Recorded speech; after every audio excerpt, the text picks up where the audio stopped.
Good day, everyone. So, in relation to the topic on freedom of speech and expression, ituloy na natin yung usapan. And this time, we will talk about example of valid subsequent punishment. So, marami ito.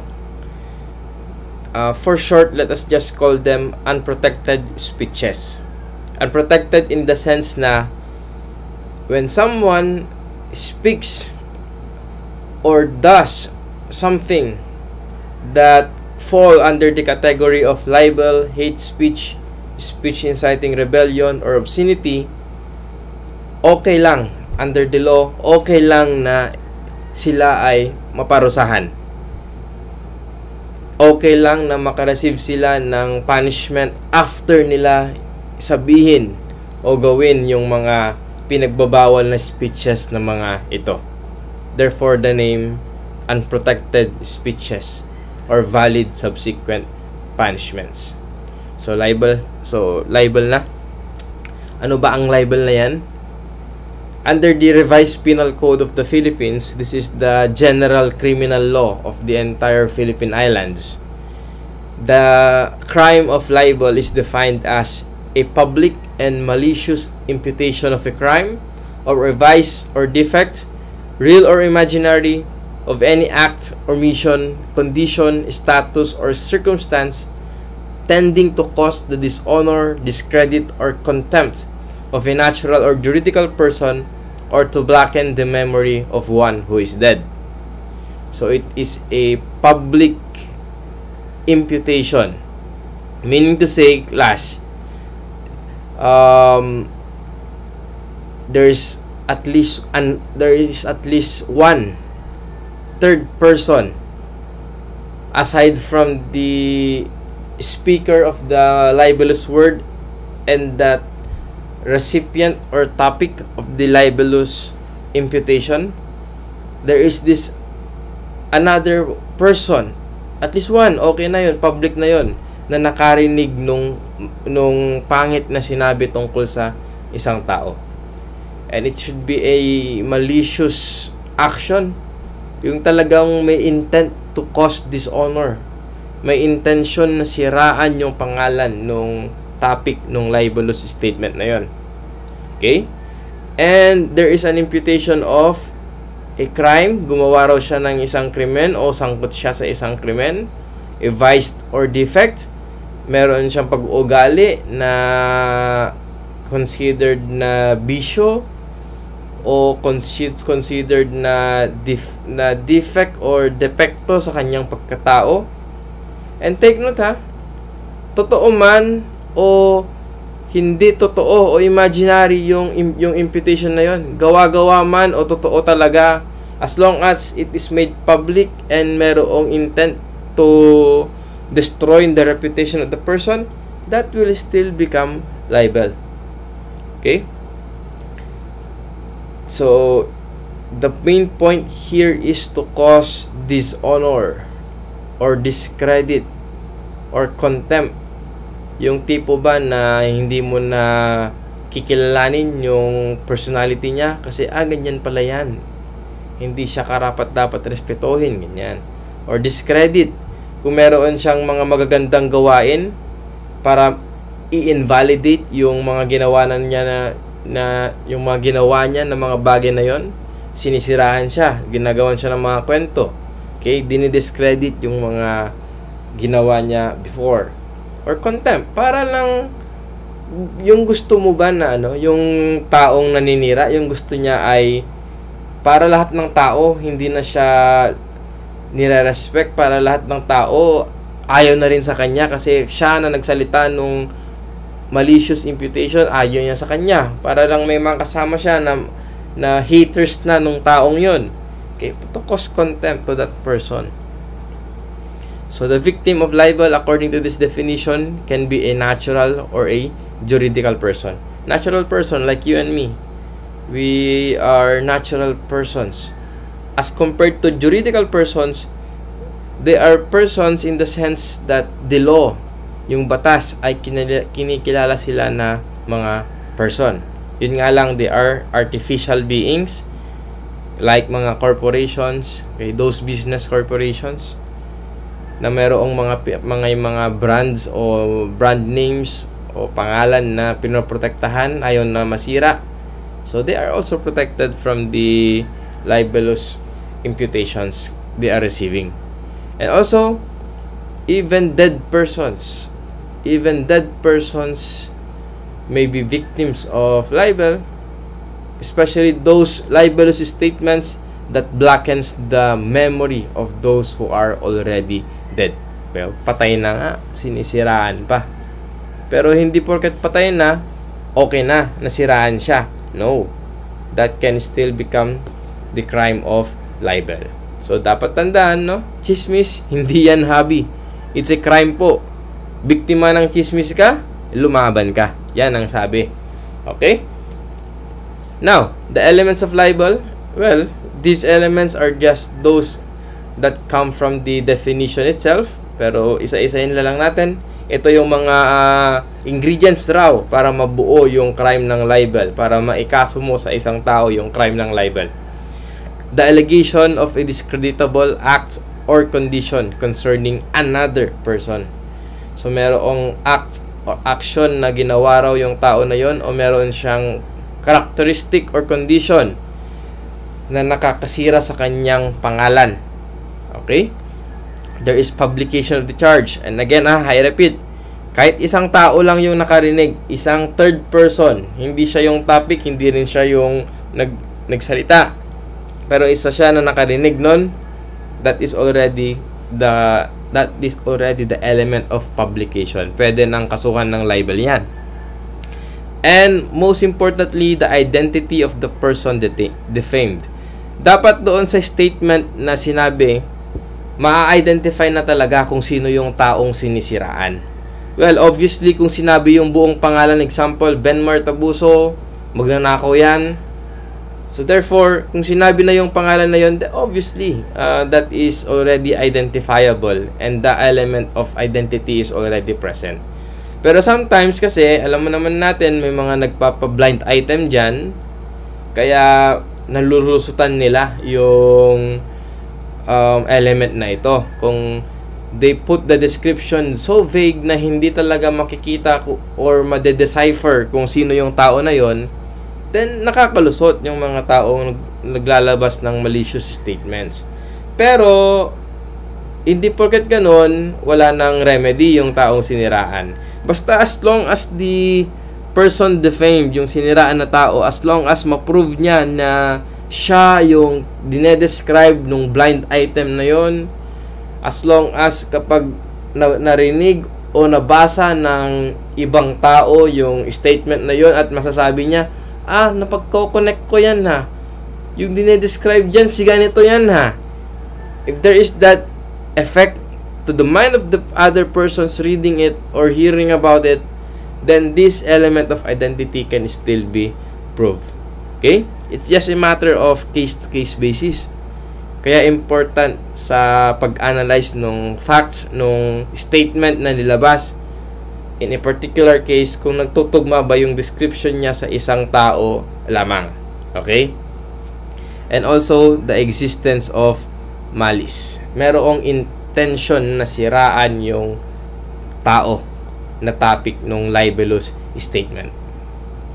So, libel is not constitutionally protected speech. It is all right under the Constitution to punish people doing libel.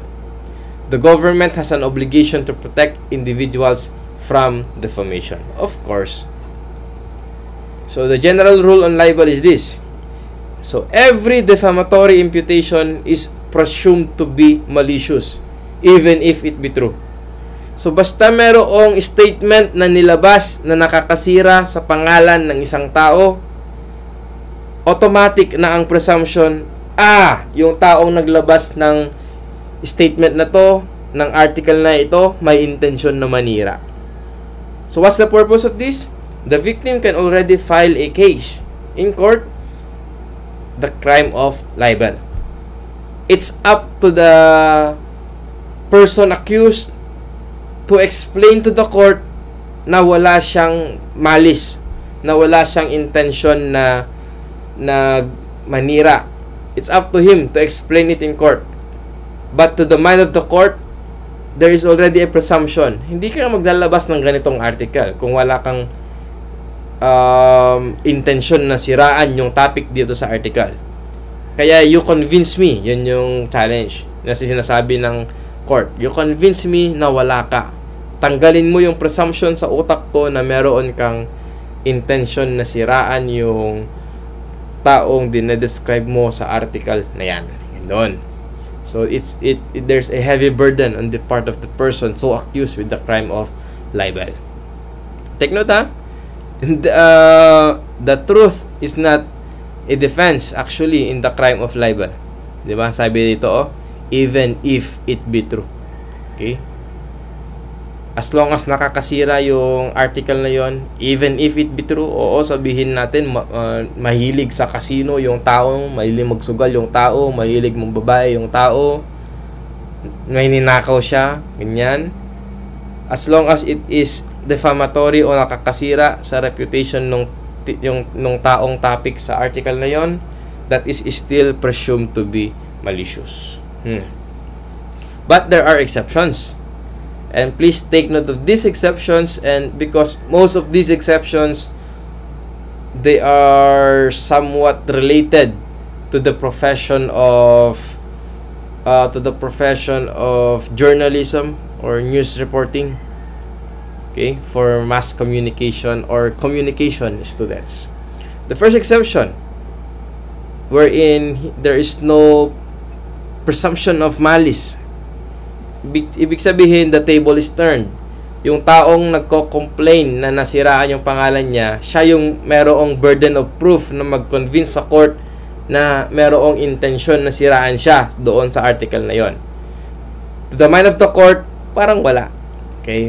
Parang wala namang intention.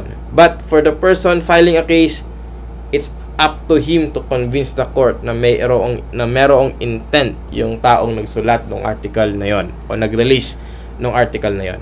So first, private communication in the performance of any legal, moral, or social duty. Example nito, mayroong let's say may magkaibigan. These best friends, they are both guys. Lalaki silang dalawa.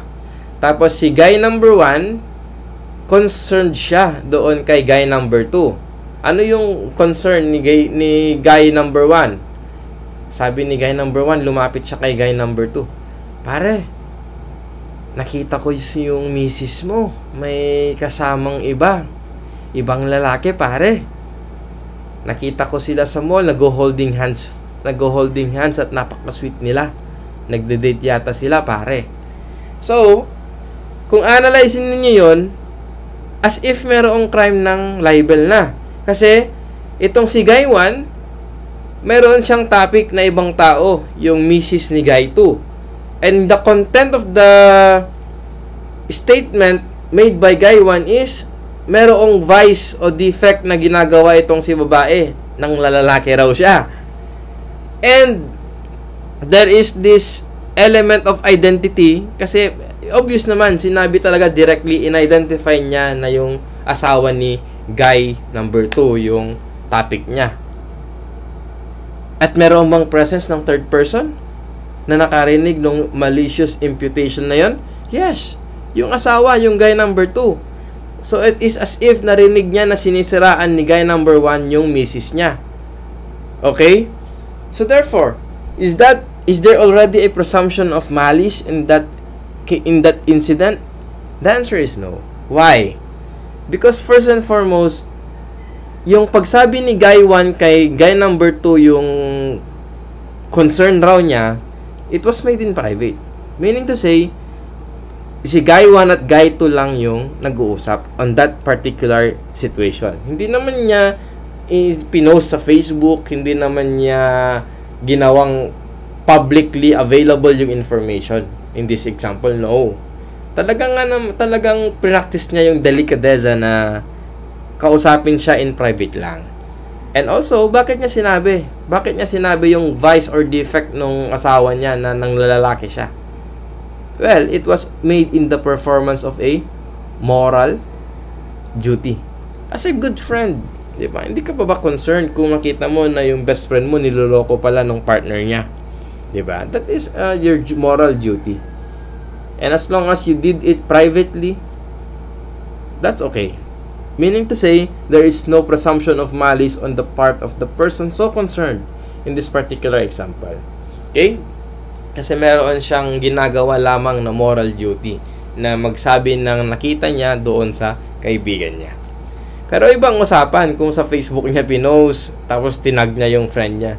Friend, Facebook post, friend, ganito, nakita ko si misis mo, may kasama, eto yung picture, pinost pa yung picture. Ibang usapan yan. Okay? Also, fair and true report of any judicial, legislative, or other official proceedings. This is pertaining to the government of the Philippines, class. Okay, as long as the report is fair and true, okay lang yan na i-news nila. At walang presumption of malice because they are just reporting what is being done in the judicial, legislative, or other official proceeding, kahit in the sense, in the eyes of the viewers, ay nakakasira sa mga officials natin. For example, the president is oftentimes being, or should I say, the foreign travels of the president are oftentimes reported, di ba? May mga reporters na ginagawang yatang documentary o in one report sinasabi na ganito karami yung pinuntahan na ni President. Parang merong effect na napaparating sa mga viewers na parang pinapalabas na yung President ginagawa lang ay nag-travel, wala na. Yung mga ganyan. Well, so long as that is the fair and true report, no problem. That is the official act of the president as the head of the government, di ba? Okay? But here's the catch, no? Dapat proven na fair yung pag-report na yon. Meaning to say, both sides na kausap ni reporter or ni news agency. Bago ilabas yung report na yon, si President in a matter of 2 weeks, nakatatlong bansa siya na pinuntahan for a particular event, official event. Okay? Bago niya ilabas yon, dapat doon merong part sa balita o sa article na nagsabi doon na kinausap namin yung panig ni ganito at ito yung kanyang sinabi. O pwede rin naman sa mga panahong ito, sinusubukan pa rin ng aming news agency na kunin yung comment ni President ganito, pero sa kadahilanan ng busy schedule, hindi pa siya nakapag-reply sa aming request. Yung mga ganun, dapat the news reporters, the journalists, they must exert their best to give both sides of that story for it to be considered fair. And also, it should be true. Walang halong fiction, walang gawa-gawa lang. Dapat talaga yung totoong nangyari lang yung nire-report nila. Okay? Third, criticism in administering justice in a case. As long as the case is already decided, finished case na siya. And if it is decided, hence it is not anymore a pending case pursuant to the so-called sub judice rule. Ganito kasi yan, no? Sub judice rule, kung ongoing pa yung case sa court, hindi pwedeng pag-usapan yan sa labas ng court. Why? Because if the lawyer or a participant or a party in the case speaks about it in the public outside of the court, lalo na kung sa media niya pa sinabi by reason of a media interview, there is a presumption na gusto niyang i-influence yung decision ni judge. Okay? Gusto niyang kumuha ng public opinion para i-pressure si judge na ganito yung maging decision niya. Kaya pinagbabawal na pag-usapan yung mga ongoing cases in court. Okay? That is the sub judice rule. Pero kung meron naman ng decision, meaning, okay, it's a finished case or a decided case already, tapos feeling nung lawyer o nung mga sumusubaybay sa kaso, parang ang pangit ng decision ng court, Kaya gumagawa sila ng mga commentaries or criticism. The Philippine justice system is crooked. The Philippine justice system is easily bought because of this. Yung mga ganyan, no? Sige, they are open now to criticize that judgment. Okay lang. But the catch is, as long as it is already decided. Or pwede rin, di ba? The Supreme Court should have not decided this way. Dapat ganito yung decision ng Supreme Court by reason of this law, this rule, ganyan, no? Okay, but as long as it is a decided case, there is no presumption of malice. And fourth, the right of students to free speech on school premises, as long as, merong limit, as long as it does not infringe on the school's right to discipline its students. Okay? Sa school, you are free to express your comments, your opinions. Pero take note, it does not mean that when you are free, you are just free to say whatever you want. No. If you said something, if you publicize articles, statements, videos of someone na nakasira sa kanila, the school will have the authority to discipline you. Okay? So, but remember that there is no presumption of malice. Okay? Nasa part nung taong topic doon sa malicious statement na i-prove na merong intent na siraan yung pangalan niya kapag by merely reading yung article na iyon. Okay? So, these are the exceptions to the presumption of malice under the rule on libel. So, can libel be committed online? The answer is yes. Okay, that is covered now, not by the revised penal code, but by the cybercrime law. Under the section 4 of this law, the following constitutes the offense of cybercrime punishable under this act: content-related offenses, especially libel. Okay? Ano ba yung pinagkaiba? Same lang rin naman yung definition ng libel at cyber libel doon sa sinasabi ng revised penal code. May dinagdag lang. Okay? The libel is now committed through a computer system. Okay? Yung mga gadgets natin. Or any similar means which may be devised in the future. Okay? Yung mga cellphones, laptops, the internet. As long as it's committed through those mediums, it will immediately fall now in cybercrime law. So these are just some questions in relation to cybercrime law or specifically cyber libel. In this question, yung daughter na nagtatanong, nag-post siya sa Facebook about the President of the Philippines. In this case, it was President Gloria Macapagal Arroyo. Ang sinabi doon sa Facebook post nung bata, she mentioned that Gloria at the time talked to the COMELEC official regarding the election results, na nandaya raw siya kasi kinausap niya yung head ng COMELEC. And in this kind of action, according to the author of the post, it's an unethical thing to do. Okay? So it is as if the author, the daughter here, the author of the post, is imputing a crime, buying or rigging the election results, or a defect, or a vice, maling gawain, a wrongful practice committed by the President Gloria for having inside information for her favor in the election results, di ba? Yun yung imputation ng bata dito. She posted this after the president went public on television and apologized to the nation for what she had done.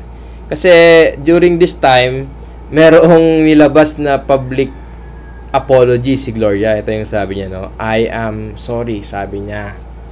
As if inaamin niya yung contact, yung meron siyang contact sa COMELEC about the rigging of the elections. So, ang tanong nung nagtatanong dito, yung pinapa-advise niya, my daughter's Facebook post was subsequently shared by thousands of people. and the president subsequently brought a case. Ayan, kinasuhan na yung daughter niya for the crime of libel. So the question is, my daughter liable for libel? The answer is okay. Truth of the defamatory statement is relevant where the offended party is a government employee. Oh, so this time the truth is a defense. As long as the person being talked about is a government employee and it is related to the discharge of that employee's functions. Hindi related sa buhay niya, sa private life niya. Dapat related doon sa function na ginagawa ng public official na ito. Now, take note, the government is a government official. The president, in fact, inadmit niya sa public apology niya na kinausap nga niya si COMELEC commissioner and that the actions were a lapse of her judgment raw. So, based on this, and assuming that the daughter did not do anything else, hindi lang talagang pinost niya, wala na siyang ibang sinabi, sinabi lang niya na unethical, yun lang. So, I do not think that would be libel. Hindi po. Okay? Related naman yung commentary niya na unethical doon sa function ni President. Diba? As the President, as a public official being elected, the thing that is expected of him or her is that he or she will respect the laws, like the election laws of the Philippines. Pero yung pagtawag niya na yun sa COMELEC commissioner, that is beyond his or her function already. So okay lang na komentahan o na magbigay tayo ng comment na unethical yung ganun na practice. Okay, what's the purpose of this rule? Why is that truth considered as a defense in relation to government officials and their official functions? Well, ang sabi kasi ng court natin, sa mga politiko dyan, okay, sa mga government officials natin dyan, especially yung mga ine-elect para maupo sa pwesto, huwag kang balat sibuyas raw, sabi ng Supreme Court. Sabi rito, a public official, more especially an elected one, should not be onion-skinned. Huwag kang balat sibuyas. Strict personal discipline is expected of an occupant of a public office because a public official is a property of the public. Property pala kayo ng public, mga public officials dyan. Meaning to say, he is looked upon to set the example. Yun naman pala, no? He is looked upon to set the example how public officials should correctly conduct themselves even in the face of extreme provocation. Always, he is expected to act and serve with the highest degree of responsibility, integrity, loyalty, and efficiency, and shall remain accountable for his conduct to the people. Okay? O, yung mga estudyant ko dyan na mga officials sa government offices, lalo na yung mga SK dyan. Tandaan ninyo to, ha? People may criticize you in the performance of your functions. And huwag kayong balat sibuyas po. Dapat makapal ang muka, no? Ganyan yung sinasabi dyan. Okay? So, rule if the offended party is a government employee, continuation, proof of the truth of an imputation of an act or omission not constituting a crime shall not be admitted. Okay? Again, kahit patunayan mo na totoo yung mga kunento mo sa public na nakasira sa kanya, hindi yun defense. Okay? Regardless if it is the truth. Okay, sabi nga sa definition ng libel, regardless if it is real or imaginary, di ba? Pero that general rule has an exception. At ito siya. Unless, okay lang na sabihin yung truth to convince na wala kang malicious intent if the imputation shall have been made against a government employee with respect to the facts related to the discharge of the official duties of this government official. Okay. The truth is a defense kung yung kalaban ay government official at yung topic ay yung kanyang official duties. The truth is a defense. Another question, no? My niece broke off her relationship. Sad naman. Broke off her relationship with her verbally abusive boyfriend. Oh no.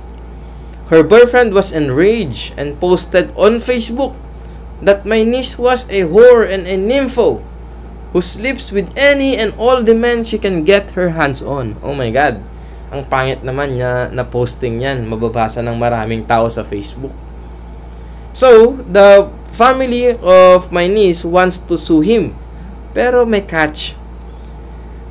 Natatakot silang magkaso kasi they are worried as my niece has had several boyfriends and they know she is not celibate.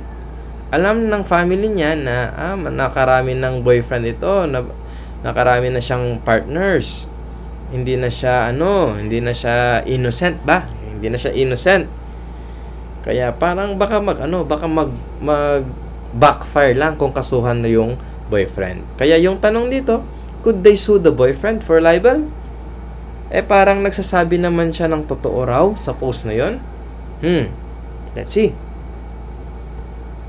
Yes pa rin. She can file a case for cybercrime libel against the ex-boyfriend. In this case, tandahan na, the niece here is a private individual. Hindi siya politiko. No. Okay, hindi siya government official. The law in case of defamatory statements against a private individual explicitly presumes malice from the defamatory character of the statement.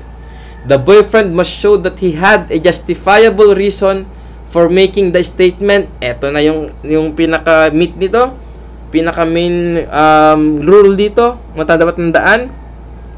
Even if it were true that your niece was sleeping with many men. Diba? Totoo man na marami na siyang boyfriend noon. Totoo man na meron siyang sexual relationship in every boyfriend na yan.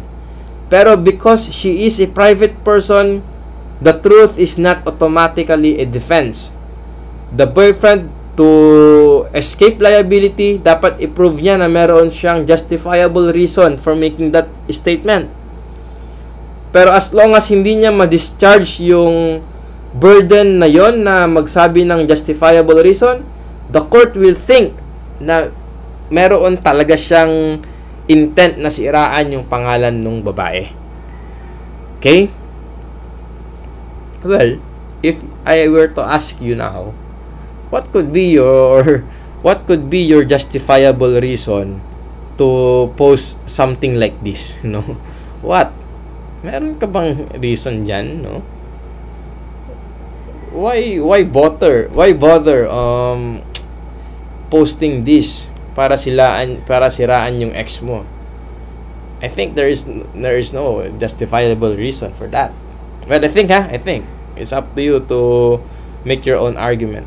But that's how I see it based on this example. Another situation.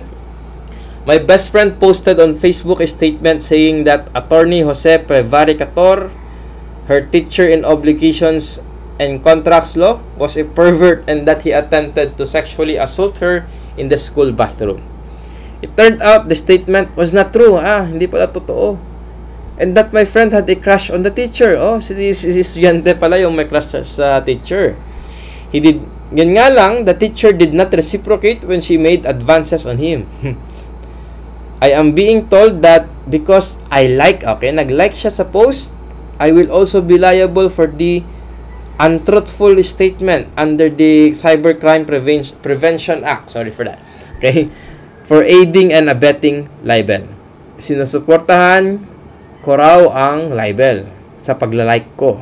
Is this true? The answer is no. Okay? Liking the post does not make you liable for aiding and abetting the defamatory statement. Okay? So, sa mga parehas ko dyan na likers, sige lang, like lang tayo. Like, dislike, heart, okay, no problem. Hindi naman ikaw yung author ng defamatory statement. Another one, ito naman, sige, huwag kayo nang bumasa sa buong facts, but ang point sa question nito, hindi siya nag-like, no? Pero nag-comment kasi siya. Okay? Ang kinoment lang naman niya ay parang reaction rin. Pero this time, just a smiley. A happy face or a laughing face. Okay? At yung kinomentan niya yon, yung kinomentan niya na yon, it turned out na kasilungalingan pala. So, is that act of commenting a smiley face here liable na ba siya sa libel, especially cyber libel? Still no. Okay? Putting a smiley or other emoticon on the comment section or reacting to it does not make you liable for aiding and abetting libel. Sige. How about this, no? This time, merong pinost sa Facebook that the married principal of her school was having an illicit affair with one of the other married teachers. So, nagpapublicize si author dito ng vice noong principal or a crime even na nambababae raw siya. This time, may yung isang tao, si Shane, hindi siya yung author. Nakabasa lang, wait, hindi pala si Shane, si Amy, okay. Si Amy, na kaibigan nung nag-post na si Shane, hindi nag-like, hindi nag-smiley, pero nag-comment talaga siya. Doon sa comment section nilagay niya, aside from having an extramarital affair, aside sa nambababae yan, he also beats up his wife and children. Binubugbog rin niya yung asawa at anak niya. So, meaning to say, nagdagdag pa siya ng another maling gawain raw ni principal dito sa example. So, ang tanong, is my daughter liable for libel? The answer is yes. This time it's a yes. The neighbor's daughter, Shane, okay, yung nag-post, original author, of course, liable siya. However, your daughter did not merely react. Hindi lang siya nag-react. She added another defamatory statement that the principal also beats up his wife and children. Ayan, no? So, she is, in effect, although nasa comment section, still she is considered as the original author of that particular libelous statement. That the principal beats up his wife and children. Okay? So, it is covered by the law on libel. Okay? So, those are the things that you should take note for the crime of libel and cyber libel. Alright? Another unprotected speech is what we call hate speech. This is a speech that is designed to promote hatred on the basis of race, religion, ethnicity, or national origin. Exclusive po ha, race, religion, ethnicity, or national origin lang. Wala po diyang nakalagay na gender. Okay. As long as walang okay, ganito kasi, in the Philippines, there was a time na si former Senator Miriam Defensor Santiago, nagpasa siya ng bill, nag-author siya ng proposal na law, it's what we call a bill, the so-called hate crime, anti-hate crime. Na nakalagay doon, kung may mga magsasabi ng mga malicious imputations about the gender of a particular person, that is considered as a hate crime. Pero hindi pa kasi naipasa yun. Kaya, ang batas lang natin, it only covers race, religion, ethnicity, or national origin. Because this is coming from the international law, the so-called International Covenant on Civil and Political Rights. Pero as related to gender, wala pa naman. Okay, there is no hate speech in relation to gender as of now. Pero meron naman tayong tinatawag na Safe Spaces Act, na kapag minaltreat ka based on your gender, na may sinabi sa'yo tungkol sa yung gender, covered na siya. Okay? So, it's not specifically hate crime, but we call it violation of the Safe Spaces Act. Para parusahan yung mga nagsasabi ng mga napakasamang salita in relation to the gender of a person. Okay?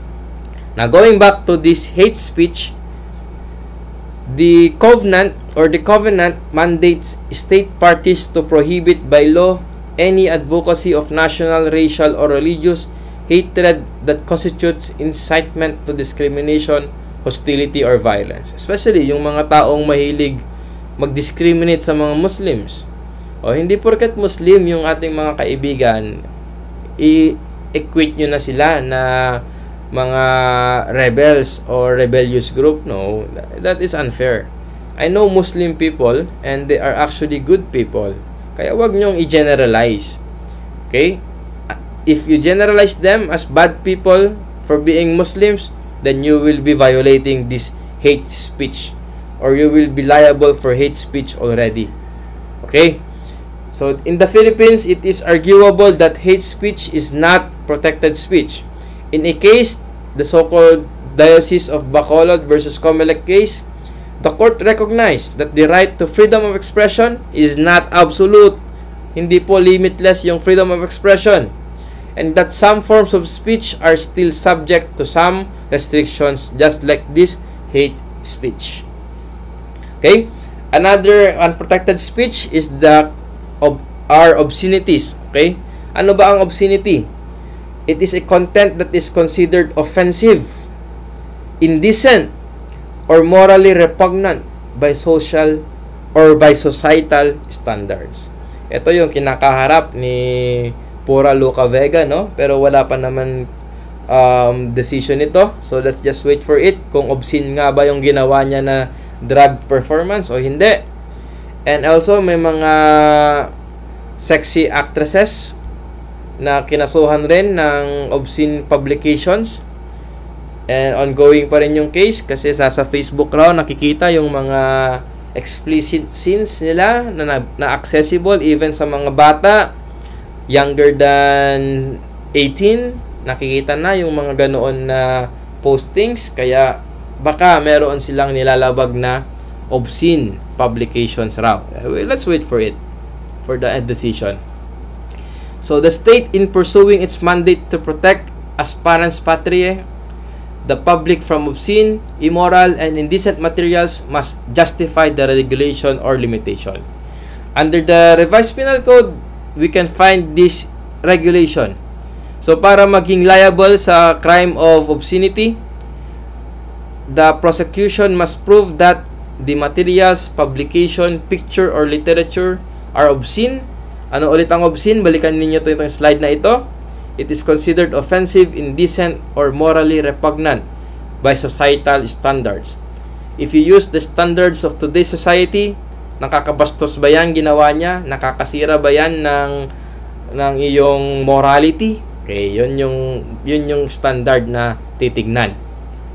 And also, the offender sold, okay, hindi man niya binenta, in-exhibit niya, meaning pinalabas niya sa maraming tao, or published or gave away, okay, pinamigay sa maraming tao, sa mga tao yung materials na considered obscene, then that will be the crime of obscenity under the revised penal code. Okay. Ito, may case. In this case, People versus Cottinger. The pictures depicting inhabitants of the country in their native dress as they appear and can be seen in the regions in which they live are not obscene. Okay? So long as, diba, may mga native, may mga IPs tayo, Indigenous Peoples Group, na wala silang upper apparels, no? The women, their breasts are just exposed naturally because that's how they dress themselves. Is that obscene, sir? Is that indecent po? The answer is no. As long as it is proven that it is their native dress and they can be seen in regions in which they live. Okay? Nasa talaga silang lugar na kung saan sila ay naninirahan. Ibang usapan kung ganun sila manamit na nakahubot-tubad. Kung nasa Manila, nasa vegan city sila. No. That is not the usual place where they live, no? So therefore, that can be considered obscene. Pero as long as they are in the proper place, showing themselves that way, then it's okay. That's not obscene. That's their way of life. Okay? The pictures in question merely depicts persons as they actually live without attempted presentation of persons in unusual postures or dress. Kasi, di ba, may mga libro, if you look at the book or a newspaper, if you look at the newspaper, merong journalist na kinekwento niya yung buhay ng mga native o indigenous people. Tapos may mga picture sila na pinalalagay, mga naka-topless yung mga tao na napicturan doon sa community nila. Okay, is that obscene na nilabas na yung newspaper, nakikita ng maraming tao, ng mga bata? Hindi naman. Because it is just a report on the way of life of these people. And hindi naman sila nagpapakita ng unusual posture. Wala namang sexy posture na talagang nag-i-invite ng intimate feelings. Hindi naman. They are just standing normally as they do every day. They are just talking with each other. There is no unusual or indecent postures. Therefore, it's okay. That article does not offend the morality of people who are reading or seeing it. Okay? Ito naman. There is a dance portraying the life of a widow who lost her husband cannot be considered protected speech. O, eto na. Pwede nang ipanish ito. Bakit ipapanish yung sayaw na ito? If the audience, about 100 customers, about 100 people na audience, was howling and shouting, sige muna, sige, nakakalibog, ganyan, oh. Go ahead, it's erotic during the dance performance. Kasi meron na itong invitation of explicit feelings or intimate feelings, sexual feelings. Kaya nakakasira na yan sa obscenity. Or nakakasira na yan sa morality, should I say. Therefore, it is already obscene. Okay? So, those are all our unprotected speeches. There is the other speech na na-enumerate kanina, yung speech inciting rebellion. Well, there's no need to explain that further. It's just a speech, no? A speech na nagsasabing kalabanin natin ang gobyerno, pabagsakin ang gobyerno. Those kind of speeches, they are unprotected. Meaning to say, they can be punished. Why? Because you are invoking chaos in the society. No one should do that to obtain or to maintain peace and order in our community. Okay? There are other ways to correct the government. Pero wag nating gamitin ang dahas, ang pagre-rebelde para i-correct ang government. Okay? There are other legal and peaceful means. So, in addition to the topic on unprotected speech, we also have the so-called content-based and content-neutral regulations. Okay? These are other ways on how the government limit our freedom of speech and expression. So, in a table here, you can see, in a content-based regulation, the concern is the message or idea itself. Ito yung sinusubukan na i-control o i-limit ng government. But in content-neutral regulations, hindi naman yung content yung kanyang concern. At ang concern lang niya, yung oras, yung kailan sinabi, yung pagkakasabi, yung lugar kung saan sinabi. Okay? Not the content. So, there is a particular test being applied para i-determine kung valid ba yung government regulation na yon o hindi. So, content-based, there are 3 tests na ginagamit. Clear and present danger, dangerous tendency, and balancing of interest. In content-neutral, merong lang isang test. Substantial government interest. Okay. Itong sa content-neutral, for example, yung mga nagrarally, di ba? Di ba sila yung maiingay? Sila yung mga ang raming sinasabi, meron pa silang sinusunog ng mga effigy ng mga politicians, no? Hindi naman bawal yon. Ang pinagbabawal, ipinaalam ba ang tanong, ipinaalam ba niya yung rally nila? Nag-issue, kumuha ba sila ng permit sa mayor's office? Kung hindi, yung ginawa nila na pagpoprotesta, invalid yon. Pwede silang huliin at kasuhan. Why? Kasi nilabag nila yung mga content neutral na regulation. Bakit content neutral? Hindi naman pinagbawal na mag-rally sila na sabihin yung mga sinasabi nila sa rally. Hindi naman. Ang pinagbawal lang, yung oras. Okay? O should I say, yung nilimit lang ay yung oras. Ginawa nyo ba yan sa ganitong oras na umaga, hindi gabi? Ganyan, no? Para hindi suspicious. Para na monitor pa rin yung mga kilos ninyo. Is it in a proper place? O baka sa gitna ng kalsada yan, wala kayong permit na mag-cause ng diversion sa flow of traffic, di ba? Kaya merong permit para masabihan yung mga police, para ma-divert yung traffic, para ma-maintain pa rin yung peace and order sa araw na yon.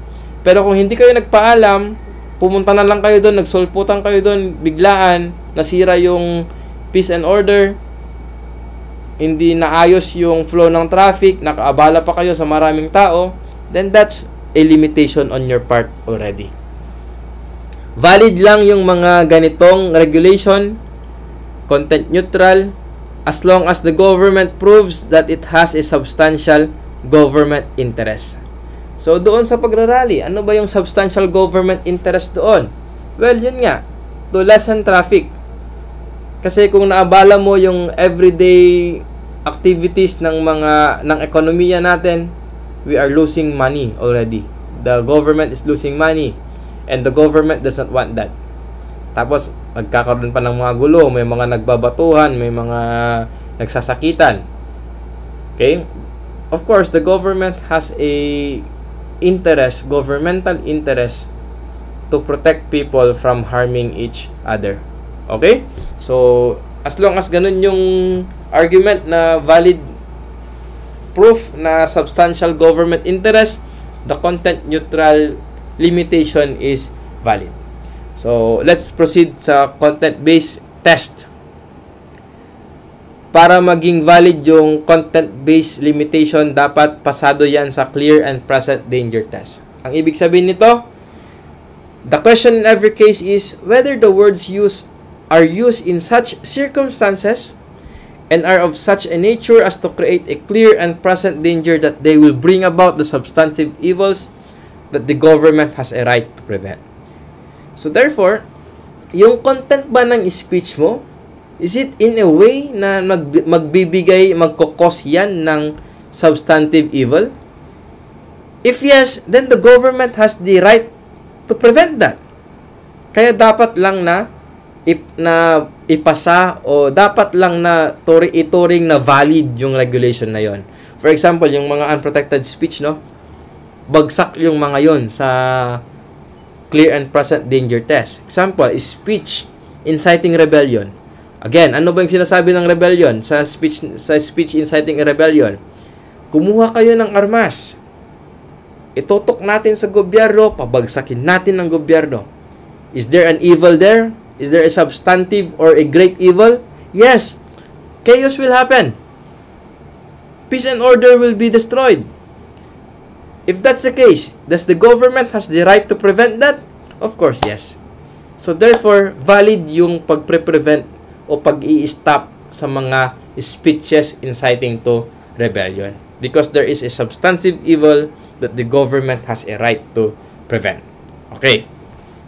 So, what is clear danger? There must be a connection with the danger of the substantive evil arising from the speech or utterance being questioned.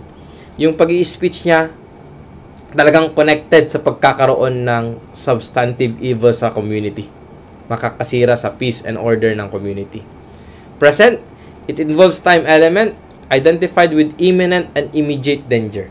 Yung ba talagang sinabi niya na ngayon at yung effect possible na ma-feel agad. Okay, that's present, no? It's not only probable, but very likely inevitable. Yung talagang napaka-convincing na kikilos talaga yung tao. Okay? That's clear and present danger. Dangerous tendency. Ano naman to?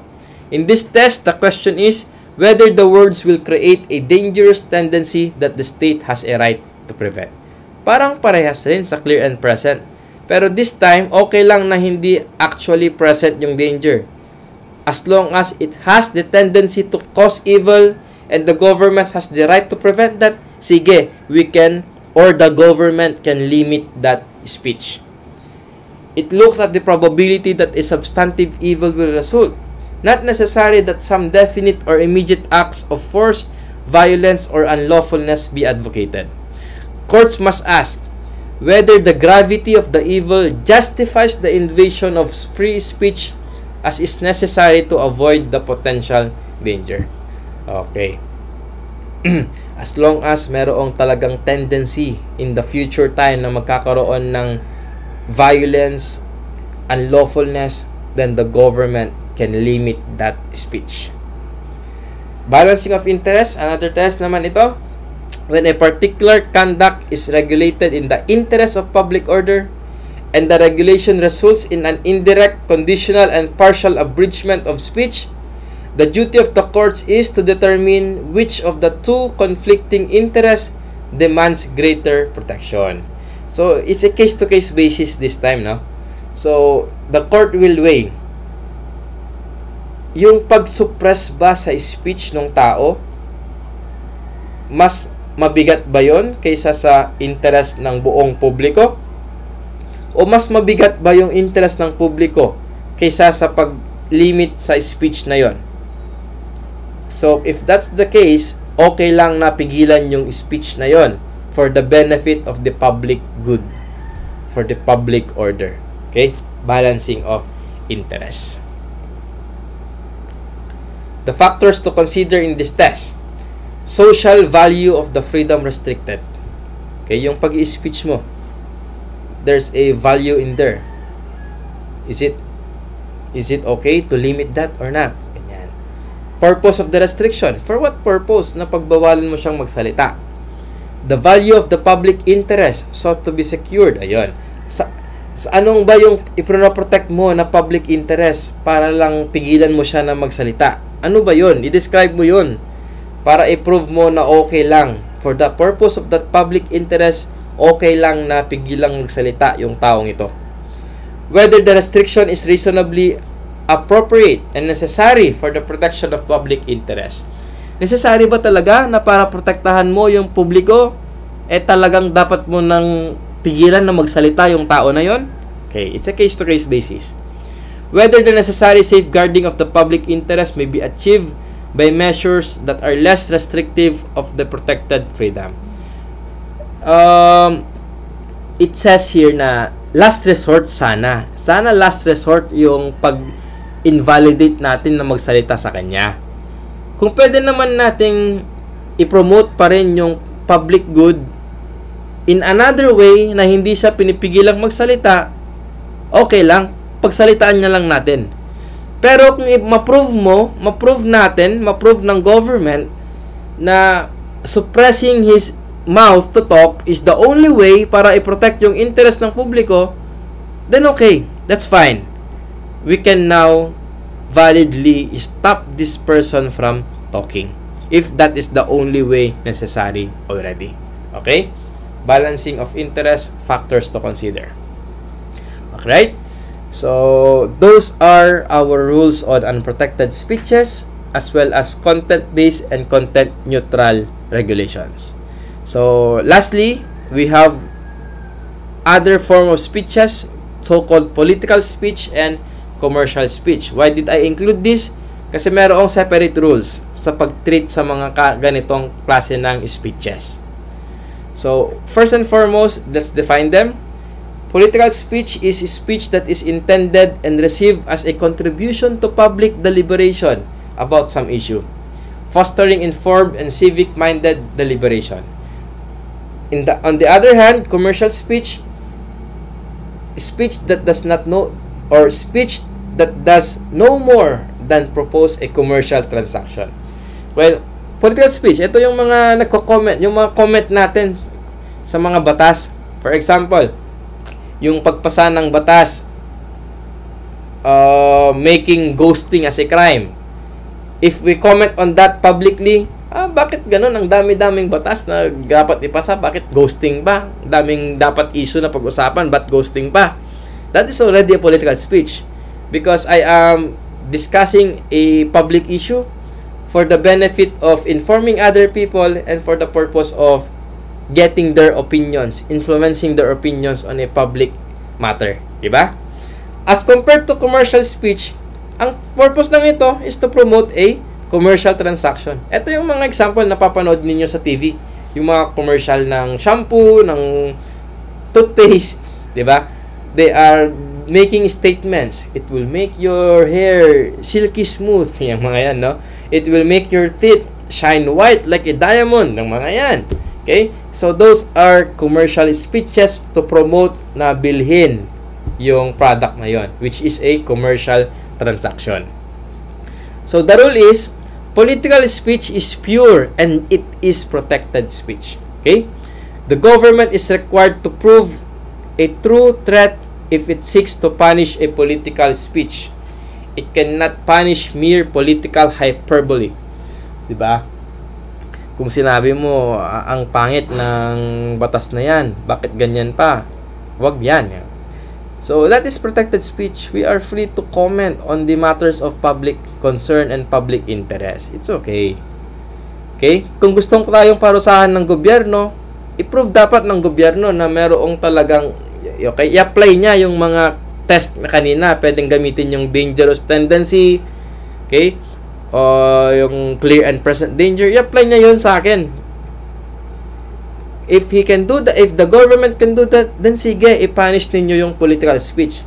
But as long as the government cannot prove a true threat from what I am saying, commenting on that public topic, then that political speech is a protected speech. Ito ho, example. Meron kasing simbahan, the Diocese of Bacolod. During the voting of the RH law, at that time it's still a bill, the RH bill, merong mga group ng senators na sang-ayon sa pagpasa ng RH law at meron yung mga total. Okay, so gumawa ng tarpaulin si Diocese of Bacolod. A tarpaulin that expresses a political opinion na nakalagay doon. Yung mga nag-vote sa RH law, sila ay mga team buhay. Okay? Yung mga nag-vote na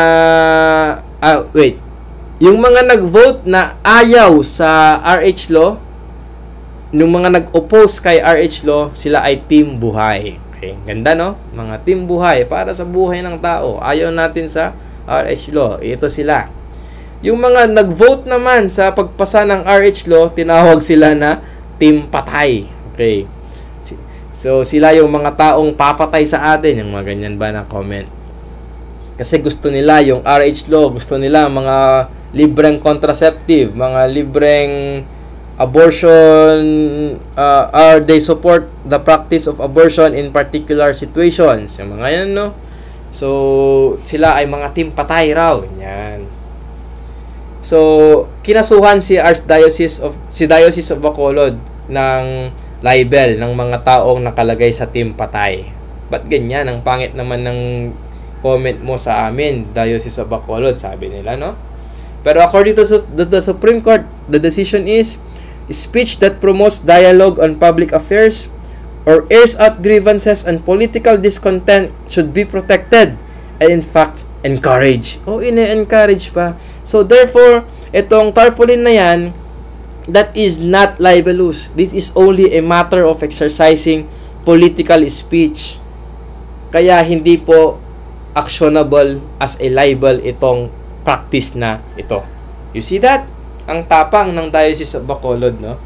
Okay, ang strong nung political participation niya. Okay? So, that's an example. That's a particular case, specific case in our country. Next, commercial speeches. Ayan, no? Sa patalastas ng shampoo, your smooth hair that you can simply finger comb, di ba? Yun yung promote niya in that speech. New Axe piece, make love, not war. O, di ba? Kung gagamit ka ng pabangong ng Axe fragrant na yan, ng Axe fragrance na yan, walang aaway sa'yo. Yung partner mo, hindi ka aawagin. You will make love, not war. Mga yan, no? Yan yung mga pinopromote ng speeches na ito. So, the rule is, This commercial speech is a separate category of speech which is not accorded the same level of protection as that given to other constitutionally guaranteed free forms of expression, but still entitled to protection. Tingnan natin. The test to be applied to regulations on commercial speech. Kailan protected ang commercial speech? Kailan hindi protected? Kailan pwedeng kasuhan as malicious or libelous? Speech must not be false. Dapat totoo. It must not be misleading. It must not propose illegal activity. Sir, yung naggumamit ako ng shampoo, hindi naman silky smooth, hindi naman finger comb yung effect. Well, ganito. Yung mga exaggerations, okay lang yun. Is the exaggerations, they are not actually false, but they are not actually true, but they are still accepted as part of commercial speech and is still protected. Why? Alam naman nung taong naka-receive nung ganoong mga pangbebenta sa product, exaggeration lang. It's already ordinary in the field of commerce. Okay? Ang pangit naman kung kasuhan na agad ng libel o crime yung mga taong gumagawa lang ng way para i-convince ka in a good way by merely exaggerating the product. Okay? Ang masama kung talagang iba yung effect na sinasabi.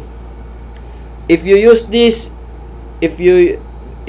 this Axe fragrance, lalapitan ka ng mga babae. Common sense, that is just an exaggeration. Pero kung sinabi, kung gamitin mo itong Axe fragrance na ito, kung gamitin mo itong Axe fragrance na ito, kinaumagahan, may asawa ka na. Then probably that is false. Okay? So long as it is not entirely truthful. For example, if you drink this wine will make your tongue a smooth talker. Gagaling yung conversation mo. Well, that can fall as a example of a ordinary exaggeration which is protected.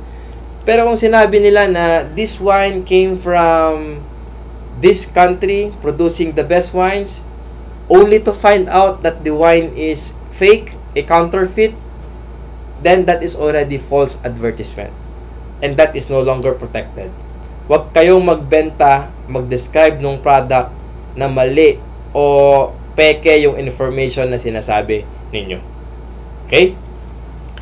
Government interest sought to be served by regulation must be substantial. Okay, there is a substantial government interest. The regulation must advance government interest and the regulation must not be overbroad. Dapat specific kung ano yung gustong ipagbawal nung regulation na iyon. Okay? So, as long as these four are applied, then the commercial speech may be protected. Kung merong nilabag dito, the limitation will become invalid. Okay? So, commercial speeches, although protected, it also has limitations. Especially if the advertisements are false, misleading, or proposing an illegal activity. Alright? So, that's your political and commercial speeches. So, this ends the discussion for this lecture. Next meeting will be discussions on the right to information and the intellectual property code of the Philippines. Thank you so much for listening all throughout this lecture. Have a good day.